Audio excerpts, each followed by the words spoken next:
네.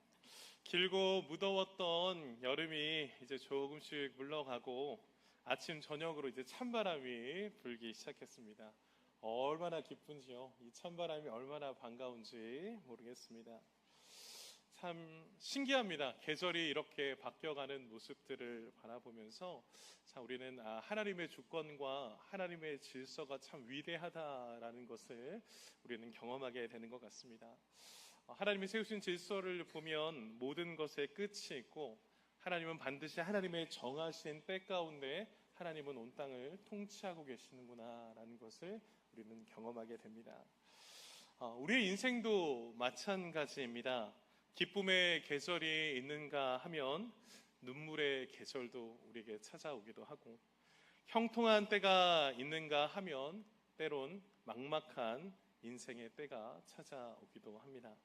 건강할 때가 있는가 하면 질병의 때를 만나기도 하고, 그리고 결국 모든 사람이 피할 수 없는 마지막 때의 현실 앞에 우리는 맞이하게 됩니다. 그것이 바로 무엇입니까? 같이 한번 고백해 볼까요? 죽음입니다. 모든 사람은 하나님의 때, 하나님의 질서 앞에 죽음을 맞이하게 됩니다. 아무리 많이 가진 사람도 죽음을 피할 수 없고, 아무리 건강한 사람도 영원히 이 땅에서 살 수는 없습니다. 그래서 모든 사람이 두려워하는 것이 무엇이죠? 죽음입니다. 죽음 앞에서 아무것도 할 수 없는 우리의 삶을 바라보게 됩니다. 그러나 사랑하는 성도 여러분, 우리가 가지고 있는 믿음, 우리가 가지고 있는 이 복음의 놀라운 소식이 무엇입니까? 죽음이 마지막이 아니다라는 것을 복음은, 성경은 우리에게 말씀하고 있습니다. 사랑하는 성도 여러분, 오늘도 예배 자리에서 우리의 부활의 주님을 바라보며 어떠한 절망 가운데서도 다시 살아갈 힘과 영원한 소망을 얻게 되는 은혜가 오늘 이 예배 가운데 가득 넘치시기를 간절히 축복합니다. 그래서 여러분, 죽음 앞에 두려워하지 마시고 오늘도 소망 되신 예수 그리스도를 바라보며 하나님 주신 은혜를 살펴보았으면 좋겠습니다. 우리는 계속해서 요한복음을 통해 에고 에이미, 예수님의 하나님 되심의 선언을 우리는 함께 7가지로 살펴보고 있습니다. 첫 번째, 나는 생명의 떡이다 라고 말씀하시며 영혼을 영원히 배부르게 하시는 예수님을 만나보았고요. 두 번째로, 나는 세상의 빛이다 선언하신 예수님의 말씀을 통해 어둠에서 생명의 길로 인도하시는 그 예수님의 모습을 보았고요.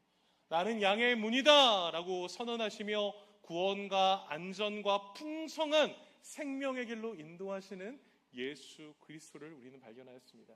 그리고 지난주 나는 선한 목자라 말씀하신 예수님의 그 선언을 통해 우리를 위해 목숨을 버리시고 끝까지 우리를 책임지시고 인도하시는 예수 그리스도의 모습을 우리는 살펴보았습니다. 그리고 오늘 5번째로 우리 예수님은 이렇게 선언하십니다. 같이 한번 믿음으로 고백해 볼까요? 시작! 나는 부활이요 생명이다. 다시 한번 믿음으로 고백하겠습니다. 시작! 나는 부활이요 생명이다.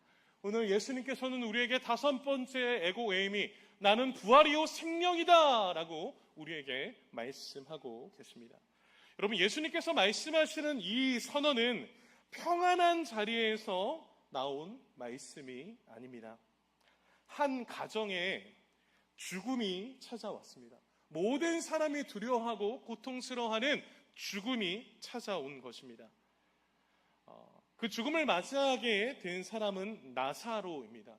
네, 여러분, 이 나사로는 예수님께서 살아가시던 자였다라고 성경에서 말씀하고 있습니다. 이 나사로가 아프자, 이 나사로가 죽음을 맞이하는 순간이 찾아오자 그의 누이 마르다와 마리아는 사람을 보내어 예수님께 알렸습니다. 요한복음 11장 3절에 보면, 주여 보시옵소서, 사랑하는 자가 병들었나이다. 아직 죽지 않았지만 죽음의 위기의 순간을 맞이하였습니다. 위기의 순간입니다 라고 예수님 앞에 알리고 있는 것입니다.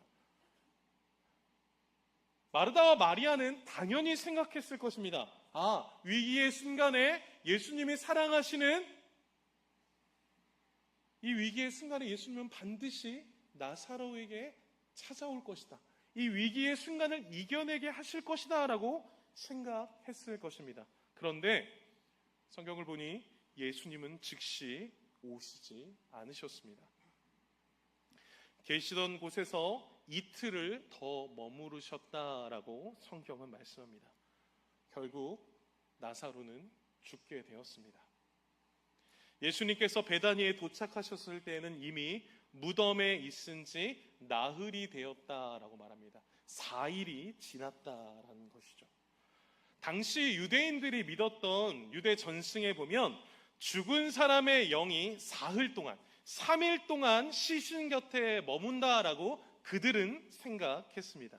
그런데 여러분, 그들이 생각할 때 이미 죽은 지 나흘이 지났다라는 것은 이제 완전히 끝났다라는 뜻입니다. 사람의 어떠한 희망도 남아있지 않고 이미 죽었다라는 포기와 절망을 나타내고 있는 것입니다. 그래서 마르다가 뒤늦게 오신 예수님을 만나자마자 이렇게 고백합니다.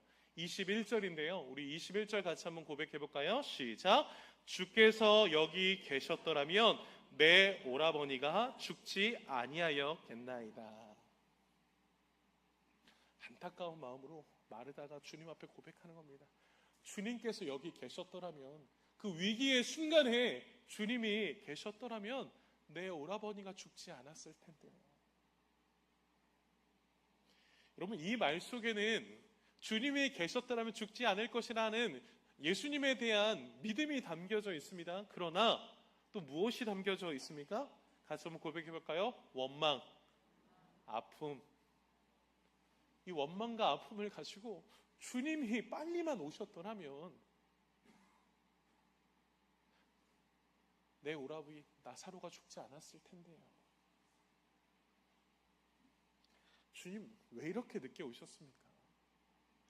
주님, 왜 제가 가장 필요할 때 오시지 않았습니까?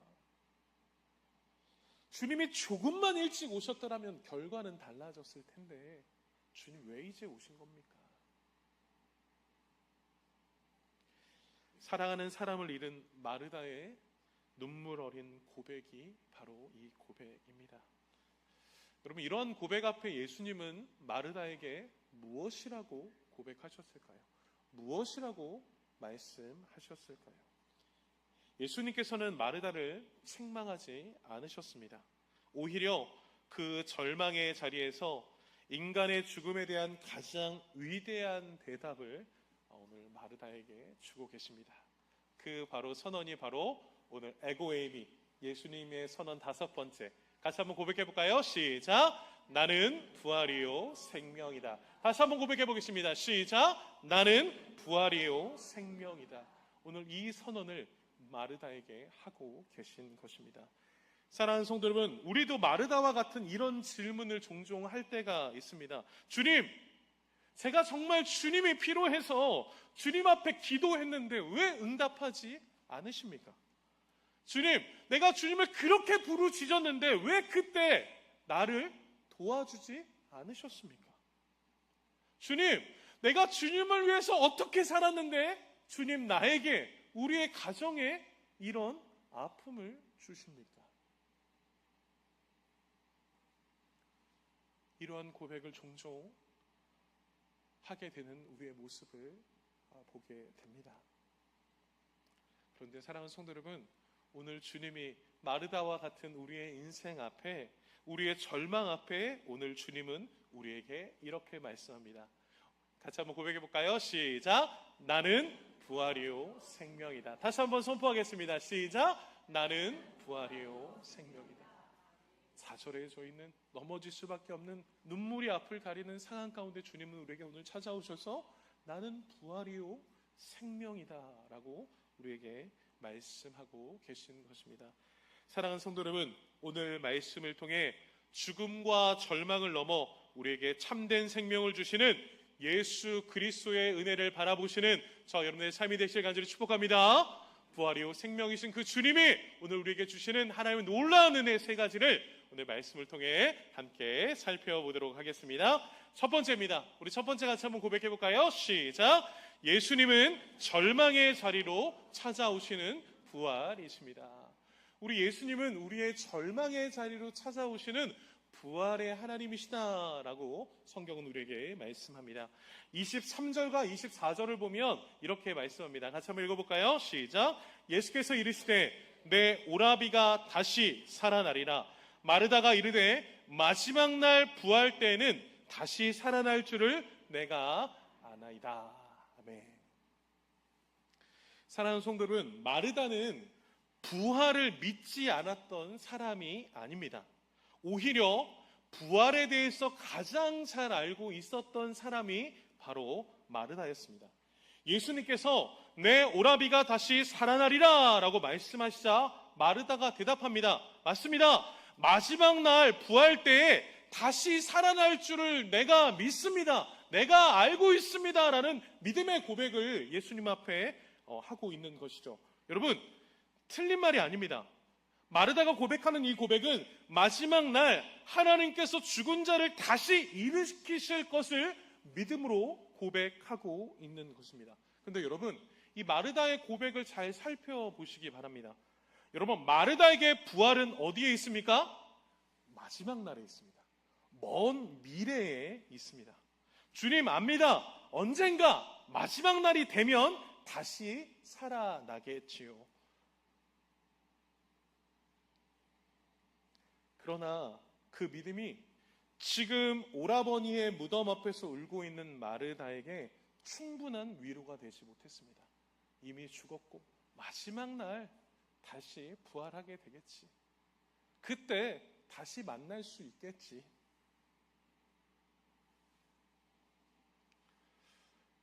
여러분, 오늘 이 마르다의 모습을 여러분 어떻게 바라보십니까? 우리도 마르다와 같은 고백을 매주 하고 있습니다. 사도신경을 통해 우리는 매주 고백합니다. 몸이 다시 사는 것과 영원히 사는 것을 믿사옵나이다. 여러분, 이 고백이 저와 여러분들의 믿음의 고백인 줄 믿습니다. 여러분, 우리는 부활을 믿습니다. 천국을 믿습니다. 우리는 영생을 믿는 줄 믿습니다. 그런데 여러분, 막상 죽음과 같은 절망이 현실로 찾아오면 우리의 마음이 흔들릴 때가 있습니다. 머리로는 알고 있지만 현실의 눈물 앞에서 믿음이 작아질 때가 있습니다. 이미 죽어버렸어. 나는 절망에 빠져 있어. 우리는 다시 만나지 못할 거야. 그 절망의 순간에 예수님께서 찾아오셔서 오늘 마르다에게 25절을 통해 다시 한번 이렇게 말씀하십니다. 우리 25절 다시 한번 고백해 볼까요? 시작. 나는 부활이요 생명이니. 오늘 예수님께서는 그 마르다에게 여전히 부활을 믿고 있는 믿음의 고백을 하고 있는 마르다의 인생 앞에 나는 부활이요 생명이다 라는 것을 오늘 예수님께서 말씀하십니다.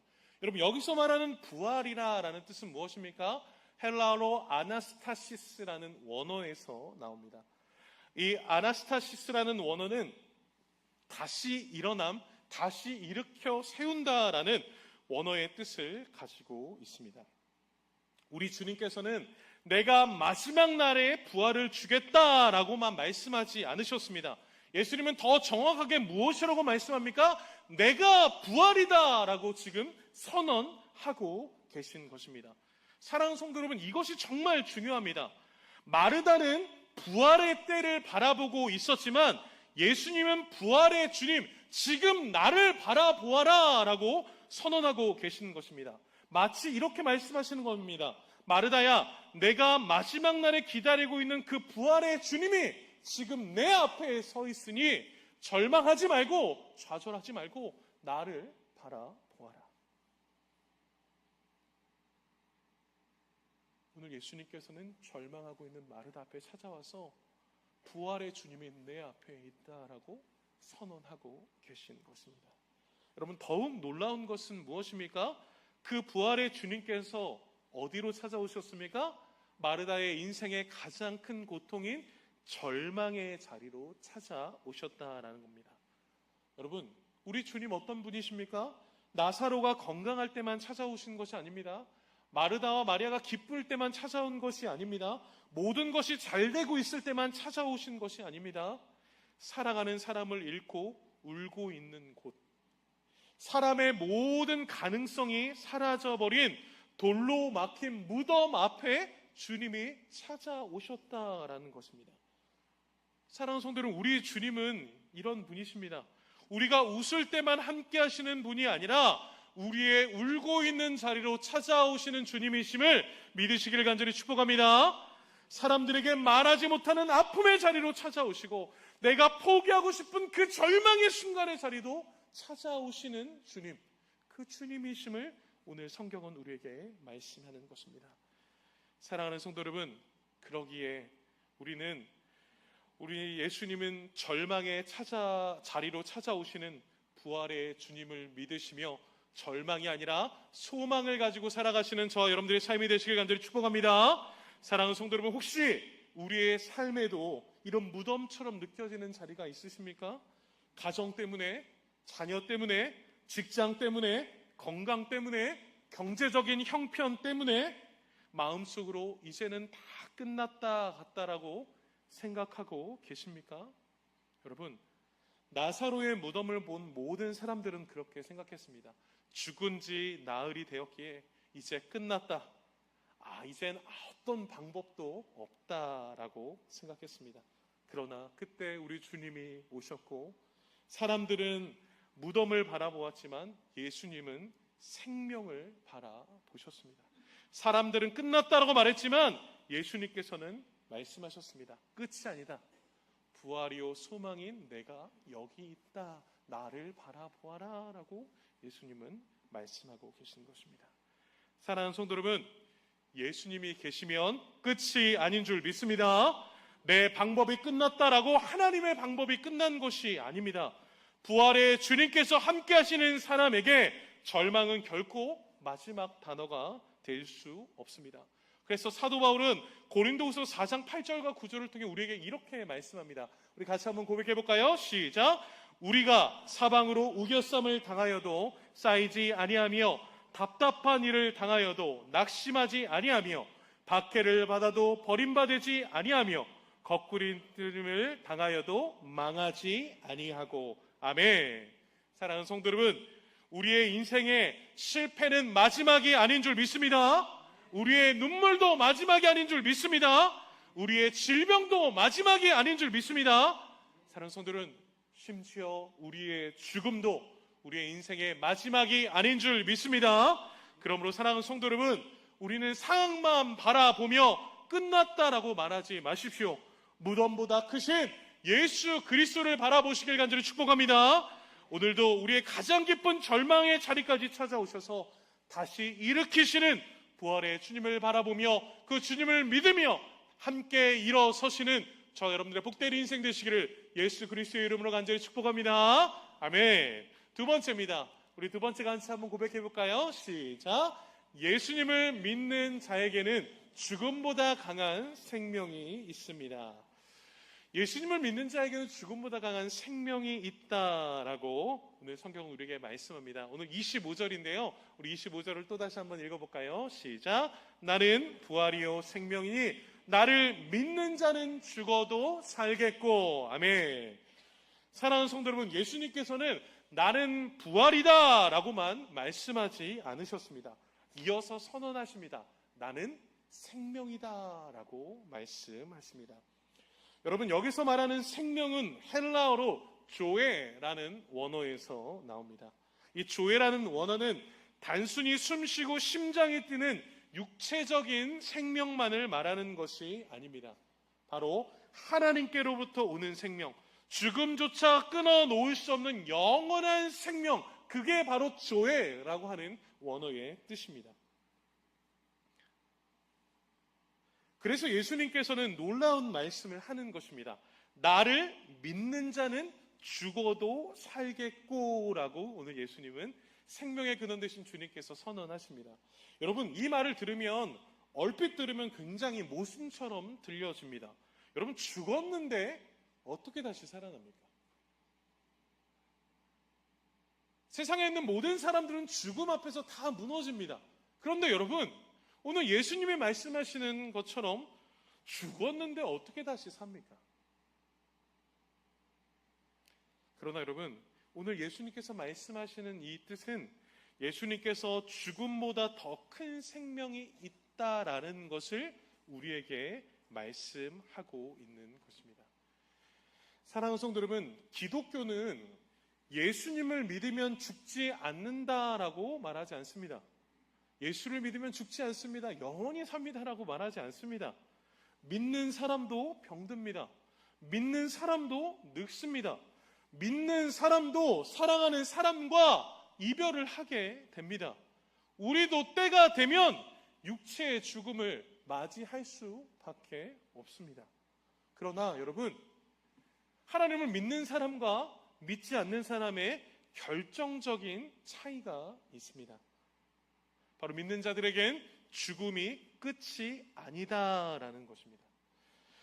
세상에서 죽음은 막다른 벽입니다. 끝이라고 말합니다. 그러나 예수를 믿는 사람들에게는 죽음은 막다른 벽이 아니라 부활과 영원한 생명으로 들어가는 하나님의 놀라운 구원의 문인 줄 믿습니다. 여러분, 왜 그렇습니까? 우리 예수님께서 먼저 죽음의 권세를 깨트리시고 부활하셨기 때문입니다. 고린도전서 15장 20절은 그래서 우리에게 이렇게 말씀합니다. 같이 한번 읽어볼까요? 시작. 그러나 이제 그리스도께서 죽은 자 가운데서 다시 살아나사 잠자는 자들의 첫 열매가 되셨도다. 아멘. 사랑하는 성도들은 우리 주님께서 십자가에서 죽으시고 3일 만에 부활하시사 다시 살아나신 줄 믿습니다. 여러분, 우리는 이것을 복음이라고 하고 우리는 믿음이라고 고백합니다. 그런데 여러분, 오늘 바울이 오늘 고백할 때 고린도서 15장 20절을 보면 바울은 부활하신 예수님을 무엇에 설명하고 있습니까? 같이 한번 고백해 볼까요? 첫 열매. 첫 열매가 되셨다라고 말씀합니다. 여러분, 첫 열매가 있다라는 것은 무엇을 의미합니까? 뒤이어 열매가 계속 맺힐 것이다 라는 것을 말씀하고 있는 것입니다. 로마서 8장 11절을 보면 우리에게 이렇게 말씀합니다. 같이 또 읽어볼까요? 시작. 예수를 죽은 자 가운데서 살리신 이의 영이 너희 안에 거하시면 그리스도 예수를 죽은 자 가운데서 살리신 이가 너희 안에 거하시는 그의 영으로 말미암아 너희 죽을 몸도 살리시리라. 아멘. 사랑하는 성도 여러분, 이 말씀을 믿으십니까? 여러분, 이 말씀을 믿으십니까? 이 말씀을 믿으셔야 합니다. 예수님의 부활은 예수님 한 분에게만 일어난 사건으로 끝나지 않습니다. 예수님의 부활은 주님께 속한 우리도 반드시 부활한다라는 보증으로 오늘 성경은 우리에게 말씀하고 있는 것입니다. 그러기에 사랑하는 성도 여러분, 우리 주님께서 살아나셨다면 우리도 살아나게 되는 줄 믿습니다. 여러분, 이것이 복음입니다. 이것이 바로 믿음입니다. 그래서 예수님께서는 우리에게 다시 말씀합니다. 26절 말씀인데요, 우리 26절 같이 한번 읽어볼까요? 시작. 무릇 살아서 나를 믿는 자는 영원히 죽지 아니하리니. 다시 한번 고백합니다. 시작. 무릇 살아서 나를 믿는 자는 영원히 죽지 아니하리니. 사랑하는 성도 여러분, 예수를 믿으면 우리는 영원히 죽지 않는 줄 믿습니다. 예수 그리스도 안에만 영원한 생명이 있는 줄 믿습니다. 여러분, 여기서 영원히 죽지 않는다라는 표현에 헬라어의 아주 강한 부정의 표현이 쓰여져 있습니다. 그래서 이 원어를 다시 한번 정확하게 말하면 결코 절대로 죽지 않는다. 누가요? 예수를 믿는 자들. 여러분, 예수를 믿는 자들은 결코 영원히 죽지 않는 줄 믿습니다. 육체는 죽음을 경험하지만 그리스도 안에서 받은 영원한 생명은 결코 끊어지지 않음을 성경은 우리에게 말씀하고 있는 것입니다. 그래서 여러분, 예수님께서는 요한복음 5장 24절을 통해 우리에게 이렇게 말씀합니다. 또 같이 읽어볼까요? 시작. 내 말을 듣고 또 나 보내신 이를 믿는 자는 영생을 얻었고 심판에 이르지 아니하나니 사망에서 생명으로 옮겼느니라. 아멘. 여러분, 이 말씀을 주목해서 보십시오. 언젠가는, 예수를 믿으면 언젠가는 영생을 얻을 것이다가 아닙니다. 무엇이라고 말합니까? 영생을 얻었고 라고 말합니다. 예수를 믿으면 언젠가 생명으로 옮겨질 것이다 라고 말하지 않습니다. 사망에서 생명으로 옮겼느니라 라고 말씀하고 있습니다. 사랑하는 성도 여러분, 영생은 우리가 죽음 다음에 시작되는 것이 아니라 예수님을 믿는 순간 우리에게 영원한 생명, 영생이 시작된 줄 믿습니다. 우리는 이미 사망에서 생명으로 옮겨진 사람들입니다. 그러므로 예수 그리스도 안에 있는 성도들은 그 생명을 죽음조차 끊을 수 없다라는 것을 오늘 예수님께서는 오늘 말씀하고 있는 것입니다. 그런데 사랑하는 성도 여러분, 그러면 성도들은 죽음 앞에서 울지 않는다라는 뜻일까요? 아닙니다. 여러분, 예수님께서도 나사로의 무덤 앞에서 우셨다라고 요한복음 11장 35절은 말씀합니다. 예수님께서 나사로를 너무나 사랑하셨기에 죽어있는 나사로를 바라보며 눈물을 흘리는 마음을 오늘 예수님께서는 성경을 통해 표현하는 겁니다. 여러분, 믿음이 좋다고 울지 않는 것이 아닙니다. 여러분, 사랑하는 사람을 떠나보내면 우리는 슬플 수밖에 없습니다. 사랑하는 사람이 더 이상 만날 수 없다라는 그 모습들 앞에 너무 가슴이 아프고 그 슬픔을 어떻게 표현할 수 있겠습니까? 오늘 예수님도 그 슬픔을 가지고 계셨다라고 성경은 말씀하고 있는 것입니다. 그 빈자리가 너무나 아팠고 그 그리움 앞에서 슬피 울 수밖에 없었다라는 것입니다. 그런데 사랑하는 성도 여러분, 성도가 흘리는 눈물에는 세상과 다른 것이 하나 있습니다. 그것은 바로 무엇입니까? 같이 한번 고백해 볼까요? 소망이 있다는 겁니다. 데살로니가전서 4장 13절은 우리에게 이렇게 말씀합니다. 우리 같이 한번 고백해 볼까요? 시작. 자는 자들에 관하여는 형제들아 너희가 알지 못함을 우리가 원하지 아니하노니 이는 소망 없는 다른 이와 같이 슬퍼하지 않게 하려 함이라. 여러분, 성경은 육신의 죽음 앞에, 소중한 사람들의 죽음 앞에 슬퍼하지 말라라고 하지 않습니다. 정확하게 성경에서 우리에게 말하는 것은, 자, 저랑 같이 한번 고백해 볼까요? 소망 없는 사람처럼 슬퍼하지 말라라고 말합니다. 어떤 사람처럼? 소망 없는 사람처럼 슬퍼하지 말 것을 성경은 우리에게 말씀하고 있는 것입니다. 여러분, 왜 그렇습니까? 왜 소망 없는 사람처럼 절망 속에 울지 않아야 됩니까? 우리는 예수 그리스도 안에서 다시 만날 소망이 있는 줄 믿습니다. 예수 그리스도의 부활이 있는 줄 믿습니다. 영원한 하나님의 나라가 우리의 인생 가운데 펼쳐진 줄 믿습니다. 여러분, 그 소망이 있기에 슬피 울되 절망하지는 말라라고 성경은 우리에게 말씀하고 있는 것입니다. 사랑하는 성도 여러분, 혹시 죽음이 두려우십니까? 나이가 들어가는 것이 두려우십니까? 건강 때문에 마음이 무거우십니까? 사랑하는 가족을 먼저 떠나보낸 그 빈자리가 아직도 너무 크게 느껴져서 아파하고 계십니까? 오늘 그 아픔 가운데, 고통 가운데, 염려 가운데, 절망 가운데 오늘 예수님의 말씀을 붙드십시오. 오늘 예수님은 우리에게 말씀하십니다. 저를 따라 고백해 볼까요? 나를 믿는 자는 죽어도 살겠고 예수 그리스도를 믿는 자는 죽어도 영원히 살게 되는 줄 믿습니다. 우리의 영원한 생명은 절망적인 병원 진단서 앞에 있지 않습니다. 그 진단서가 우리를 좌절하게 하지 않습니다. 지쳐만 가는 우리의 나이에 달려있지 않습니다. 세상의 고통스러운 형편에 우리의 영원한 생명이 달려있지 않습니다. 오직 우리의 생명은 부활이요 생명이신 예수 그리스도 안에 있는 줄 믿습니다. 사랑하는 성도 여러분, 예수님 안에 있는 생명은 죽음보다 강합니다. 죽음이 우리의 육체를 멈추게 할 수는 있어도 예수님 안에 받은 영원한 생명을 빼앗을 수 없음을 믿으시기를 간절히 축복합니다. 오늘도 부활이요 생명이신 예수님 안에서 죽음보다 강한 영원한 생명을 누리시는 저와 여러분들의 모든 인생 되시기를 주님의 이름으로 간절히 축복합니다. 아멘. 마지막 세 번째입니다. 우리 세 번째 마지막으로 고백해 볼까요? 시작.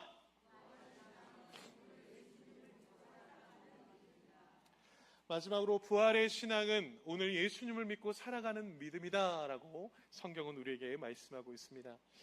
사랑하는 성도 여러분, 예수님은 부활과 영원한 생명에 대해서 말씀하신 후에 마르다에게 한 가지 질문을 하십니다. 그것이 바로 오늘 26절 말씀의 뒷부분인데요. 우리 같이 한번 고백해 볼까요? 시작. 이것을 내가 믿느냐. 다시 한번 고백해 볼까요? 시작. 이것을 내가 믿느냐. 오늘 예수님께서는 마르다에게, 그리고 그 부활의 예수님을 믿고 있는 저와 여러분들에게 묻습니다. 이것을 내가 믿느냐. 부활에 대해서 얼마나 알고 있느냐가 아닙니다. 성경 지식이 얼마나 많으냐도 아닙니다. 내가 믿느냐라고 묻고 있습니다. 여러분, 이 질문이 우리의 인생에 정말 중요한 이유는 믿음은 어떤 다른 사람이 대신해 줄 수 없다라고 말합니다. 여러분, 믿음은 다른 사람이 대신해 줄 수 있습니까? 없습니까? 없습니다. 여러분, 다른 종교는 대신할 수 있습니다. 부모가 헌신을 하고 부모가 노력을 하고 하면 천국행 티켓을 살 수 있다라고 말합니다. 여러분, 그러나 기독교는 결코 그렇게 말하지 않습니다.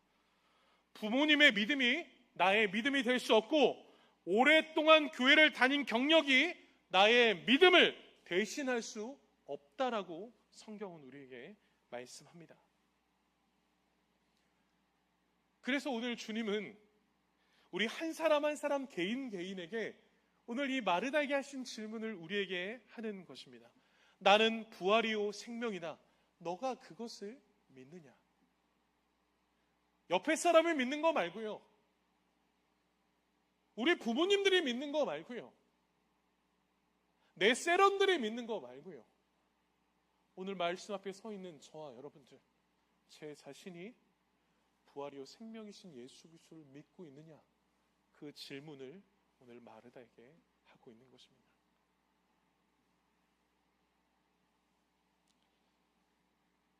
여러분, 이 질문 앞에 여러분들은 무엇이라고 대답하시겠습니까?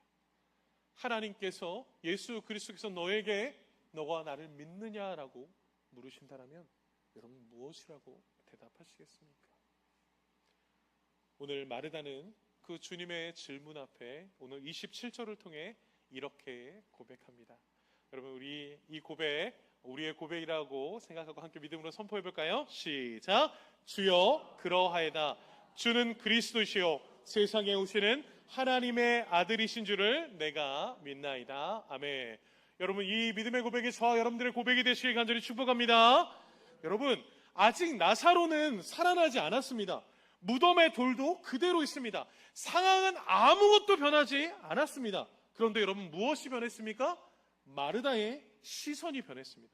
처음에는 마르다가 주께서 여기 계셨더라면, 주님께서 조금만 일찍 더 오셨더라면 과거를 회상하며 안타까운 모습 앞에 주님 앞에 서 있던 마르다였는데, 여러분, 그러나 이제 마르다가 주님 앞에 고백합니다. 주여 내가 믿나이다. 주님이 어떤 선택을 하시던, 주님이 어떤 일을 하시던 나는 주님이 하시는 모든 일들을 나는 신뢰합니다. 나는 주님이 부활이요 생명이심을 나는 믿습니다 라고 고백하는 겁니다. 과거의 아쉬움에서 이제 자기 앞에 계시는 예수님께 모든 시선을 들이며 주님 앞에 엎드려지고 있는 마르다의 고백을 우리는 보고 있는 것입니다. 사랑하는 성도 여러분, 이것이 바로 부활 신앙입니다. 여러분, 믿음은 모든 문제가 해결된 다음에 하는 고백이 아닙니다. 무덤의 돌이 아직 그대로 있어도 주님을 믿는 것, 그것이 바로 믿음입니다. 기도의 응답이 보이지 않아도 여전히 그 주님을 신뢰하며 나아가는 것, 그것이 바로 믿음입니다. 내가 이해할 수 없는 상황에도 주님의 살아계심을 믿는 것, 그것이 바로 믿음입니다. 여러분, 그리고 오늘 마르다의 고백을 보십시오. 마르다는 오라버니가 반드시 살아날 것을 믿습니다라고 예수님 앞에 고백하지 않습니다. 주는 그리스도시요 하나님의 아들이신 줄을 내가 믿나이다 라고 고백하고 있습니다. 여러분, 이것이 바로 마르다의 참된 믿음의 고백입니다. 내가 주님 앞에 무엇인가를 원하고 바라는 것들이 이루어지는 것이 아니라, 내가 원하는 결과를 믿는 것이 아니라 결과보다 크신 예수 그리스도를 바라보는 것, 그것이 믿음인 줄 믿습니다. 여러분, 우리는 때때로 상황을 바라봅니다. 환경을 바라봅니다. 주님 앞에 기도하며 주님이 이것을 해주시면 나는 주님을 믿겠습니다. 나에게 이런 결과를 이루어 주시면 내가 주님을 믿겠습니다 라고 때때로 고백합니다. 그것이 이루어지지 않으면 주님 살아 계십니까? 주님 나를 사랑하시는 거 맞습니까? 이런 고백을 합니다. 그러나 여러분, 어떠한 상황 가운데서 나에게 주어진 어떠한 결과 앞에서도 그 상황보다 크신 예수 그리스도를 바라보는 것, 그것이 믿음인 줄 믿습니다. 사랑하는 성도 여러분, 우리는 살아가면서 수많은 주님께서 여기 계셨더라면을 만나며 살아갑니다. 그 일이 일어나지 않았더라면, 그때 하나님께서 막아주셨더라면, 하나님께서 조금만 더 나의 상황을 바꿔주셨더라면, 수많은 덜하면 과거를 회상하며 주님 앞에 우리의 지친 마음을 내려놓습니다. 그러나 그 지친 마음 가운데 오늘 주님께서는 우리에게 말씀합니다. 과거를 바라보지 말고 지금 내 앞에 서 있는 예수를 바라보라. 너가 그것을 믿느냐라고 오늘 성경은 우리에게 말씀하고 있는 것입니다. 사랑하는 성도 여러분, 우리는 모든 이유를 다 알지 못합니다. 모든 이유를 다 알지 못해도 괜찮습니다. 우리에게 더 중요한 것은 그 자리에서 누구를 붙들고 살아가고 있느냐, 그것이 오늘 설교의 가장 중요한 핵심입니다. 사랑하는 성도 여러분, 세상의 어지러운, 세상의 절망스러운 수많은 상황과 환경이 내 앞에 펼쳐졌을지라도 오직 부활이요 생명이신 예수를 붙들고 살아가시는 저 여러분들의 삶이 되시길 간절히 축복합니다. 결론입니다. 사랑하는 성도 여러분, 오늘 예수님께서는 나는 부활이요 생명이다 라고 선언하시며, 예수님께서는 나사로의 무덤 앞에서 외치고 계십니다. 그리고 오늘 마지막으로 가장 중요한 결론을 우리에게 요한복음 11장 43절을 통해 우리에게 이렇게 말씀합니다. 우리 같이 한번 마지막으로 고백해 볼까요? 시작. 나사로야 나오라. 다시 한번 고백해 볼까요? 시작. 나사로야 나오라. 여러분, 우리 주님께서 그 절망의 무덤의 앞에서 예수님은 말씀하십니다. 나사로야 나오라. 그러자 여러분, 어떤 일이 일어났습니까? 죽은 지 나흘 된 나사로가 다시 살아나게 된 줄 믿습니다. 사랑하는 성도들, 이것이 하나님의 능력이고 우리 하나님은 여전히 살아계시는 하나님이신 줄 믿습니다. 여러분, 하나님께서는 이렇게 죽은 자를 다시 살리시는 하나님의 놀라운 은혜였음을 성경은 우리에게 말씀하고 있는 것입니다. 그런데 여러분, 이 나사로가 죽었다가 다시 살아났습니다. 그러나 여러분, 나사로는 다시 죽게 됩니다. 오늘 이 나사로의 사건을 통해서 오늘 주님께서 우리에게 말씀하고자 하는 것이 있습니다. 죽은 나사로가 다시 살아났지만, 다시 죽게 되지만 영원히 죽지 않은 영원한 구원자를 성경은 우리에게 말씀하고 있습니다. 사랑하는 성도 여러분, 나사로는 죽었지만 우리 예수님은 십자가에서 죽으시고 사흘 만에 부활하셔서 모든 죽음의 권세를 완전히 이기신 줄 믿습니다. 이것이 바로 주님께서 우리에게 보여주시는 표석입니다. 죽은 자를 살리신 예수 그리스도가 십자가에서 죽으시고 3일 만에 다시 부활하셨으며 지금도 여전히 살아계심을 성경은 우리에게 말씀하고 계신 것입니다. 사랑하는 성도 여러분, 오늘 주님은 저와 여러분들에게 말씀합니다. 나는 부활이요 생명이니 이것을 내가 믿느냐라고 말씀합니다. 사랑하는 성도 여러분, 이 말씀을 믿으며 주는 그리스도요 살아계신 하나님의 아들이심을 고백하는 믿음이 저와 여러분들의 삶 가운데 가득 넘치시기를 간절히 축복합니다. 상황보다 주님을 믿으시고 결과보다 주님을 신뢰하며 무덤보다 크신 부활의 주님을 바라보시기를 예수 그리스도의 이름으로 간절히 축복합니다. 이번 한 주간 부활이요 생명이신 예수 그리스도를 붙드시고 어떠한 절망 가운데서도 다시 일어나 믿음과 소망으로 살아가시는 저와 여러분들의 모든 인생 되시기를 주님의 이름으로 간절히 축복합니다. 아멘.